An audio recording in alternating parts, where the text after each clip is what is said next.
आज के टाइम में आपको हर जगह बेस्ट म्यूचुअल फंड की लिस्ट जरूर मिल जाएगी। अगर आप मेरे चैनल को भी विजिट करेंगे तो आपको बहुत सारी वीडियोज मिल जाएंगी बेस्ट म्यूचुअल फंड के ऊपर। बट क्या आपको किसी ने वर्स्ट म्यूचुअल फंड के बारे में बताया जो आपके पूरे फाइनेंशियल प्लानिंग को बर्बाद करने की क्षमता रखते हैं? मान के चलते हैं आपने किसी म्यूचुअल फंड के अंदर आने वाले 5 साल तक एसआईपी किया और लगातार 5 साल तक पैसा इन्वेस्ट करने के बाद भी वो म्यूचुअल फंड एफडी को भी नहीं बीट कर पाता है, वो केवल 4-5% का ही टर्न देता है। सोचिए वो पर्टिकुलर म्यूचुअल फंड एफडी को भी नहीं बीट कर पाया है। अगर आप उस म्यूचुअल फंड के अंदर पैसा इन्वेस्ट करते हैं तो आपके पूरे फाइनेंशियल प्लानिंग की लंका लगने वाली है। और सबसे डेंजरस बात क्या है ना कि आज के टाइम में ऐसे टाइप के म्यूचुअल फंड मार्केट के अंदर फ्लोट कर रहे हैं, आपको बेचे जा रहे हैं और बहुत सारे लोग तो खरीद भी रहे हैं, पैसा इन्वेस्ट भी कर रहे हैं इसके अंदर। इस पूरे वीडियो के अंदर मैं आपको बताने वाला हूं कि आखिर में वो कौन से वर्स्ट टाइप के म्यूचुअल फंड से, आखिर में ये इतने डेंजरस क्यों होते हैं एंड इस ट्रैप से आप कैसे बच सकते हैं, इन सभी मुद्दों के बारे में हम बात करने वाले हैं। तो अगर आप किसी भी टाइप के म्यूचुअल फंड के इन्वेस्टर हैं, अगर आप नए इन्वेस्टर हैं, पुराने इन्वेस्टर हैं, इस पूरे वीडियो को एंड तक वॉच करिएगा, क्योंकि हो सकता है आपने अपने म्यूचुअल फंड पोर्टफोलियो के अंदर इन सब म्यूचुअल फंड को अभी के टाइम में होल्ड किया हो।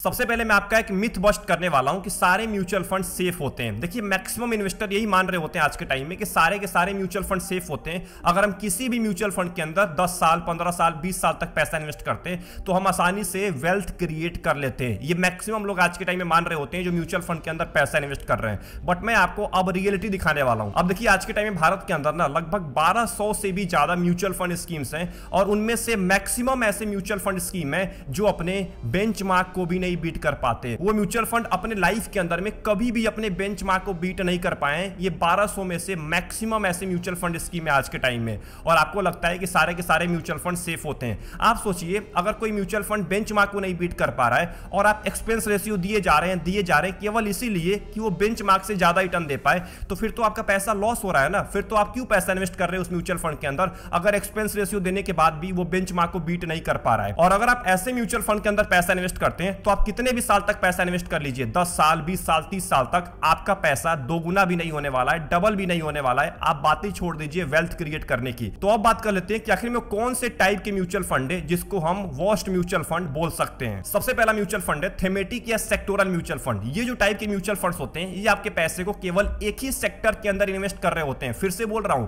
केवल एक ही सेक्टर के अंदर। यहां पे कोई भी डाइवर्सिफिकेशन नहीं होता है कि अलग अलग सेक्टर में या अलग अलग कंपनीज के अंदर आपके पैसों को इन्वेस्ट कर रहे हैं। केवल एक ही सेक्टर के अंदर आपके पैसे को डाला जाएगा और अगर वो सेक्टर गलती से नीचे गिर जाता है, ये सेक्टर आपको परफॉर्मेंस नहीं देता है, तो म्यूचुअल फंड भी आपको कोई भी परफॉर्मेंस नहीं देने वाला है। मतलब पूरा का पूरा डिपेंडेंसी होती है उस सेक्टर के ऊपर। एक मैं आपको एग्जांपल देता हूं, पीएसयू बैंकिंग फंड 2010 से लेके 2017 के बीच में आपको 0 से लेके 2% का रिटर्न दिए। 0 से लेके 2% का, इसका मतलब 7 साल के टाइम पीरियड में उस सेक्टर ने आपको कोई भी रिटर्न नहीं दिया है। अब सोचिए जिन लोगों ने 2010 के अंदर में पीएसयू बैंकिंग फंड्स के अंदर पैसा इन्वेस्ट किया था ये सोच के कि अब तो ये बहुत तेजी के साथ भागने वाला है, उनको 7 साल तक कोई भी रिटर्न नहीं मिलता है। और उसी टाइम पीरियड के अंदर में जो सेंसेक्स है उसने लगभग 10 से लेके 11% का रिटर्न दिया और पीएसयू बैंकिंग फंड ने 0 से लेके 2% का। यही फर्क होता है सेक्टोरल म्यूचुअल फंड और एवरग्रीन फंड के अंदर में। इसलिए मैं आपको बार बार बोलता हूं कि आप एवरग्रीन फंड के अंदर ज्यादा पैसा इन्वेस्ट करिए, सेक्टोरल म्यूचुअल फंड से दूर रहिए। आपके लिए सेक्टोरल म्यूचुअल फंड नहीं बना होता है, ये उनके लिए बना होता है जो अच्छे से मार्केट को देख पाते हैं, मार्केट को समझ पाते हैं, मार्केट के बारे में अंडरस्टैंडिंग रखते हैं, सेक्टर को अच्छे से रिसर्च करते हैं,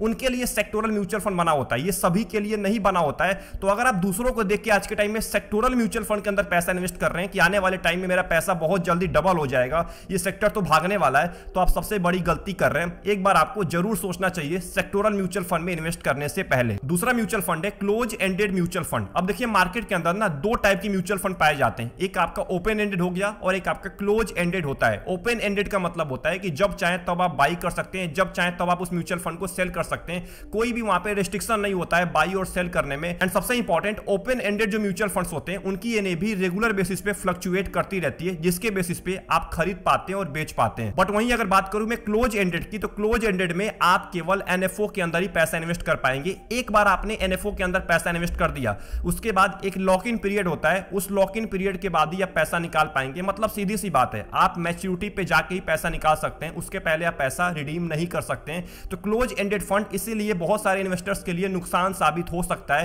क्योंकि अगर आपने एक बार पैसा इन्वेस्ट कर दिया और मान के चलते हैं कोई इमरजेंसी आ जाती है तो आप पैसा नहीं निकाल पाएंगे, और इस लॉक इन पीरियड के अंदर में अगर मार्केट क्रैश हो जाता है तो आपके पोर्टफोलियो की वैल्यू भी नीचे गिर सकती है। इसीलिए कभी भी आपको चूज करना हो म्यूचुअल फंड तो open ended mutual fund choose करिएगा। क्लोज एंडेड म्यूचुअल फंड के अंदर आपको पैसा नहीं इन्वेस्ट करना है। तीसरा म्यूचुअल फंड है डिविडेंड ऑप्शन म्यूचुअल फंड। अब देखिए क्या होता है ना, बहुत सारे लोगों को लगता है कि जो डिविडेंड वाले म्यूचुअल फंड होते हैं वो हमें बहुत ही अच्छा इनकम दे सकते हैं। अब इसकी वजह से लोग डिविडेंड का नाम सुन के उस म्यूचुअल फंड के अंदर पैसा इन्वेस्ट करते हैं कि मेरे को तो हर महीने पैसा मिलने वाला है मेरे इन्वेस्टमेंट से। बट एक बात का ध्यान रखिएगा, अब मैं आपको रियलिटी बताने वाला हूं। अब देखिए जो आपको पैसा मिलता है ना म्यूचुअल फंड हाउस से डिविडेंड के तौर पे आपके बैंक अकाउंट के अंदर, वो एक्चुअल में आपके ही एनएबी से निकाल के आपको दिया जाता है। मतलब वो सिंपल भाषा में इनडायरेक्टली आपका ही पैसा होता है जो आपको निकाल के आपके बैंक अकाउंट में दिया जाता है। इसीलिए मैं आपको पहले भी बोल चुका हूं कि डिविडेंड ऑप्शन से बच के रहिए, आप ग्रोथ ऑप्शन के अंदर पैसा इन्वेस्ट करिए। अगर आप ग्रोथ ऑप्शन में पैसा इन्वेस्ट करते हैं ना तो वहां पे जो आपका डिविडेंड वाला पैसा होता है वो री इन्वेस्ट हो जाता है, वो आपके इन्वेस्टमेंट में री इन्वेस्ट हो जाएगा,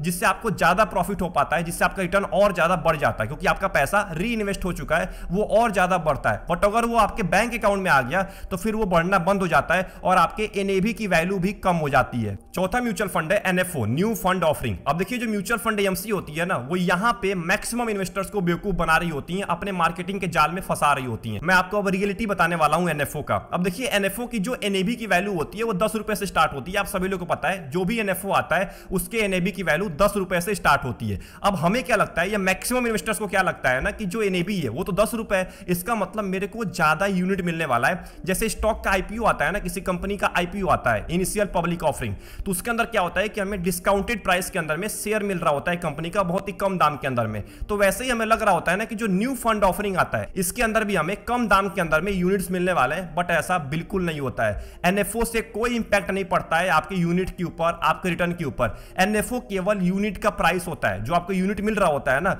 उसका प्राइस होता है। जैसे कंपनी का शेयर मिल रहा होता है वैसे यहां पे जो आपको यूनिट मिल रहा होता है ना उसके प्राइस को हम बोल रहे होते हैं न्यू फंड ऑफरिंग। बट एक बात का ध्यान रखिएगा, अगर एनएवी की वैल्यू नहीं बढ़ रही है इसका मतलब आपका म्यूचुअल फंड ग्रो नहीं कर रहा है, आपका म्यूचुअल फंड परफॉर्मेंस नहीं दे रहा है। आज के टाइम में मैक्सिमम ऐसे म्यूचुअल फंड है जिनकी एनएवी की वैल्यू 10 रुपए थी और आज के टाइम में एनएवी की वैल्यू 10 रुपए से भी कम हो चुकी है। मतलब उन्होंने एनएफओ से लेकर अभी तक कोई भी परफॉर्मेंस नहीं दिया है। 70% ऐसे एनएफओ हैं आज के टाइम में जो अपने बेंचमार्क को ही नहीं बीट कर पाए। 70% ऐसे एनएफओ, सोचिए 10 में से 7 ऐसे एनएफओ आते हैं आज के टाइम में जो अपने बेंचमार्क को बीट ही नहीं कर पाते हैं। इसलिए मैं आपको बार बार बोलता हूं कि एनएफओ से बच के रहिए। अगर आपको एनएफओ के अंदर पैसा इन्वेस्ट करना ही है, एनएफओ वाले म्यूचुअल फंड के अंदर, तो आप वेट कर लीजिए। आप 2 साल का 3 साल का वेट कर लीजिए। 2-3 साल बाद भी आप पैसा इन्वेस्ट करेंगे तो कुछ आपका लॉस नहीं हो जाएगा। 2-3 साल बाद आप अच्छे से उस म्यूचुअल फंड को ट्रैक कर पाएंगे, उसके परफॉर्मेंस को चेक कर पाएंगे। इन्हीं सब चीजों को आपको रिसर्च करना होता है और उसके लिए आपको टाइम देना पड़ेगा। ऐसे आप मार्केटिंग के जाल में फंस के एनएफओ के अंदर पैसा इन्वेस्ट नहीं कर सकते हैं। एंड जो 5वां म्यूचुअल फंड है high expense ratio mutual fund. ये जो म्यूचुअल फंड्स होते हैं ना ये साइलेंट किलर होते हैं, आपको पता भी नहीं लगता है कि आपका पैसा कितना एक्सपेंस रेशियो में जा रहा है। अगर आपका म्यूचुअल फंड आपको 12% का रिटर्न देता है लंबे टाइम तक और आपके म्यूचुअल फंड का एक्सपेंस रेशियो 1% का है तो लंबे टाइम में आपको 12% का रिटर्न नहीं मिलेगा, आपको 11% का रिटर्न मिलने वाला है। और आपके लाखों रुपए कब एक्सपेंस रेशियो में चले जाते हैं आपको पता भी नहीं चलता है। जब आप पैसा निकाल रहे होते हैं ना तब तो आपको पता चलता है कि अरे यार मेरा तो इतना ज्यादा पैसा चला गया एक्सपेंस रेशियो के मामले में। तो इस बात का ध्यान रखिएगा, अगर आपके म्यूचुअल फंड का एक्सपेंस रेशियो 1% से ज्यादा का है तो आपको एक बार सोचने की जरूरत है। हाँ, अगर आपके म्यूचुअल फंड बढ़िया परफॉर्मेंस दे रहा है, बढ़िया आपको रिटर्न दे रहा है तो आप उस म्यूचुअल फंड के अंदर पैसा इन्वेस्ट कर सकते हैं, भले ही उसका एक्सपेंस रेशियो 1% से ज्यादा है। बट अगर आपका म्यूचुअल फंड परफॉर्मेंस ही नहीं दे रहा है और आपसे बहुत ज्यादा एक्सपेंस रेशियो चार्ज कर रहा है तो उस म्यूचुअल फंड से बच के रहना है। मैं आपको एग्जांपल देता हूं कि कितना इंपैक्ट पड़ सकता है 20 साल के बाद केवल 1% के एक्सपेंस रेशियो से। अब मान के चलते हैं आप 10,000 रुपए का एसआईपी कर रहे हैं हर महीने और आप उसको 10% से हर साल बढ़ा रहे हैं, मतलब स्टेप अप कर रहे हैं, और आपको उसके ऊपर 12% का रिटर्न मिलता है। अगले 20 साल तक आप पैसा इन्वेस्ट कर रहे हैं तो जो आपका टोटल कॉर्पस निकल के आएगा वो निकल के आएगा लगभग 1.95 करोड़ का। आपने पैसा इन्वेस्ट किया 68 लाख रुपए और आपको प्रॉफिट हुआ है 1.26 करोड़ का। यह आपका टोटल कॉर्पस निकल के आया है 12% का रिटर्न मिलने के बाद। बट एक काम करते हैं 12% का रिटर्न घटा के 11% कर देते हैं क्योंकि आपको 1% का एक्सपेंस रेशियो भी देना है यहां पे पूरे के पूरे अमाउंट में से। तो अब देखते हैं कितना वैल्यू पे डिफरेंस पड़ता है। तो यहां पे देखिए वैल्यू कम होके हो जाती है 1.77 करोड़, वैसे थी 1.95 करोड़, यहां पे हो गई 1.77 करोड़, यानी कि लगभग 18 लाख का डिफरेंस हो गया। 18 से लेके 20 लाख का डिफरेंस हो गया 20 साल के टाइम पीरियड में, और आपने केवल 1% का ही एक्सपेंस रेशियो पे किया है। तो ये तो हमने बात कर लिया उन म्यूचुअल फंड्स के बारे में जिसको आपको अवॉइड करना है, जिसमें आपको पैसा नहीं इन्वेस्ट करना है। अगर आप इन म्यूचुअल फंड के अंदर पैसा इन्वेस्ट करते हैं तो हो सकता है अपने गोल को आप कभी अचीव ही ना कर पाए, अपने फाइनेंशियल फ्रीडम को आप अचीव ना कर पाए। बट यहाँ पे एक बहुत बड़ा सवाल निकल के आ रहा है कि इन म्यूचुअल फंड से हम कैसे बचें, कैसे हम पहचानें कि म्यूचुअल फंड मेरे पोर्टफोलियो के लिए नहीं बना हुआ है। तो मैं आपको कुछ पॉइंट्स बताने वाला हूं, इस पॉइंट्स को आप जरूर चेक करिएगा अपने म्यूचुअल फंड के अंदर। अगर ये पॉइंट्स मेल खाते हैं तो आप उस म्यूचुअल फंड से दूर रहिए, एंड अगर ये चीजें मेल नहीं खाती हैं तो आपके लिए म्यूचुअल फंड बिल्कुल ही परफेक्ट होने वाला है। सबसे पहला, आपको अभी के अभी अपने म्यूचुअल फंड का ट्रैक रिकॉर्ड चेक करना है, पिछले 5 से लेकर 7 साल का, 5 से लेकर 7 साल का, पिछले 1-2 साल का नहीं चेक करना है, 5 से लेकर 7 साल का, 10 साल का ट्रैक रिकॉर्ड चेक करिए। अगर वो म्यूचुअल फंड कंसिस्टेंटली अपने बेंचमार्क को बीट कर रहा है, इसका मतलब वो म्यूचुअल फंड बढ़िया है, वो म्यूचुअल फंड बढ़िया परफॉर्मेंस दे रहा है, उस म्यूचुअल फंड के फंड मैनेजर बढ़िया से काम कर रहे हैं। दूसरा इंपॉर्टेंट, उस म्यूचुअल फंड का एक्सपेंस रेशियो अभी के अभी आपको चेक करना है कि कहीं ज्यादा एक्सपेंस रेशियो तो नहीं है, और अगर ज्यादा expense ratio mutual fund charge कर रहा है, क्या उसके बदले में वो म्यूचुअल फंड अच्छा परफॉर्मेंस दे रहा है कि नहीं दे रहा है, अपने बेंचमार्क कैटेगरी एवरेज को बीट कर रहा है कि नहीं कर रहा है। अगर बीट नहीं कर रहा है और आपसे एक्सपेंस रेशियो भी ज्यादा चार्ज कर रहा है तो ये आपके लिए रेड फ्लैग होने वाला है। तीसरा पॉइंट है कैटेगरी रिस्क। अब देखिए, अगर आप अभी के टाइम में sectoral mutual fund, close ended fund, dividend option वाले म्यूचुअल फंड, इनके अंदर पैसा इन्वेस्ट करके रखा हुआ है ना, तो अभी आपको सोचने की जरूरत है, अपने पोर्टफोलियो को रीबैलेंस करने की जरूरत है, क्योंकि इनके अंदर पैसा इन्वेस्ट करके आप कोई ज्यादा रिटर्न नहीं अचीव करेंगे, आप बहुत ही कम रिटर्न अचीव करने वाले। हो सकता है आपका म्यूचुअल फंड एफडी को भी ना बीट कर पाए लंबे टाइम के अंदर में। तो अगर आप इन म्यूचुअल फंड्स के अंदर पैसा इन्वेस्ट करते हैं तो जरूर आपको एक बार सोचने की जरूरत है, क्योंकि आपके पास ना बहुत सारे एवरग्रीन फंड्स पड़े हुए हैं, बहुत ही अच्छे अच्छे म्यूचुअल फंड्स पड़े हुए हैं। आप फालतू का इनके अंदर पैसा इन्वेस्ट करके अपने रिटर्न को और ज्यादा कम कर रहे होते हैं। एंड आखिरी चीज जो कि सबसे इंपॉर्टेंट है, अपने फंड के फंड मैनेजर का एक्सपीरियंस जरूर चेक करिए। क्या वो आपके फंड को अच्छे से मैनेज किया है जब मार्केट नीचे गिर रहा था, जब मार्केट में एक पैनिक सिचुएशन क्रिएट हुई थी, जब मार्केट में एक भारी गिरावट हुआ था, उस टाइम पे आपके फंड मैनेजर ने कैसे आपके फंड को मैनेज किया था। इन सभी चीजों के बारे में आपको अच्छे से नॉलेज होना चाहिए। तो ये कुछ इंपॉर्टेंट पॉइंट्स थे जो आपको अभी के अभी अपने म्यूचुअल फंड के अंदर जरूर चेक करना है, अगर आप किसी भी म्यूचुअल फंड के अंदर पैसा इन्वेस्ट कर रहे हैं आज के टाइम में। तो आई होप आपको यहां तक पता लग गया होगा कि आज के टाइम में वो कौन से वर्स्ट टाइप की म्यूचुअल फंड्स हैं जो आपके फाइनेंशियल प्लान के सबसे बड़े दुश्मन हैं। गलती से भी अगर आप इन म्यूचुअल फंड्स के अंदर पैसा इन्वेस्ट कर रहे हैं, एक बार जरूर अपने पोर्टफोलियो को रिव्यू करिए। तो आई होप आपको ये पूरी वीडियो पसंद आई होगी। इस पूरे वीडियो के अंदर अगर आपको कुछ भी सीखने को मिला है, वीडियो को लाइक कर दीजिएगा एंड चैनल को जरूर सब्सक्राइब कर लीजिएगा, क्योंकि ऐसे इंफॉर्मेटिव वीडियोज आपके लिए आती रहेंगी।